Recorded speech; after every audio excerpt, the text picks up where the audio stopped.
Hello students, आज हम बात करने वाले हैं एक टॉपिक विंड फैक्टर की। विंड फैक्टर को समझने से पहले हम थोड़ा सा बात करेंगे रनवे के ऊपर। रनवे बेसिकली किसके ऊपर बेस्ड ऑन होता है या पूरा का पूरा ओरिएंटेड होता है लैंडिंग के लिए या फिर टेक ऑफ के लिए, है ना। और वो कहीं ना कहीं ये जो लैंडिंग और टेक ऑफ होता है वो हेड करती है कहाँ पे, विंड के बेसिस पे ही।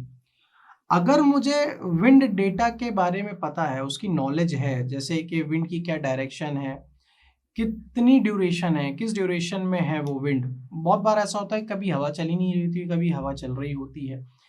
उस विंड की इंटेंसिटी क्या है, तो इन सभी चीज़ों का मेरे पास एक डेटा होना चाहिए।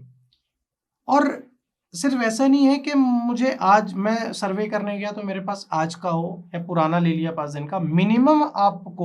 मिनिमम 5 साल का डेटा, विंड डेटा आपको पता होना चाहिए।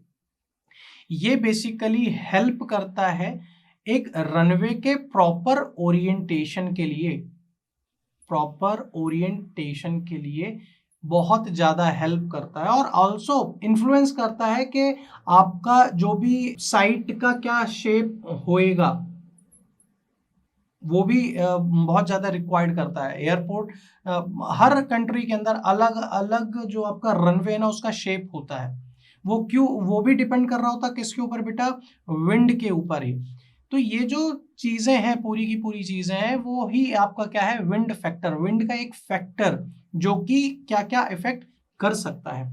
अच्छा, हम कोशिश क्या करते हैं, पिछले लेक्चर्स के अंदर भी हमने जाना था कि हम साइट वही कंसीडर करते हैं या लेके चलते हैं जो कि विंडवर्ड डायरेक्शन में हो सिटी के। उससे क्या होता है, जो भी ये नॉर्मल स्मोक वगैरह होता है ना, वो अपने आप ही वो साइट से ब्लोन आउट हो जाता है। तो कहीं ना कहीं ये विंड का प्रॉपर नॉलेज, उसकी चाहे तो वो इंटेंसिटी, ड्यूरेशन, डायरेक्शन की हो, चाहे उसके विंडवर्ड डायरेक्शन में है या फिर किसी भी तरीके की चीज़ें हैं, जो भी पूरा का पूरा नॉलेज हम गेन करते हैं या स्टडी करते हैं, तो उसको हम क्या मानते हैं, विंड फैक्टर मानते हैं और विंड फैक्टर की स्टडी मानते हैं। तो ये भी एक फैक्टर है जो कि बहुत इंपॉर्टेंट है साइट सिलेक्शन के कंसिडरेशन के अंदर। तो आई होप आपको समझ में आया होगा। आज के लिए इतना ही। Thank you very much.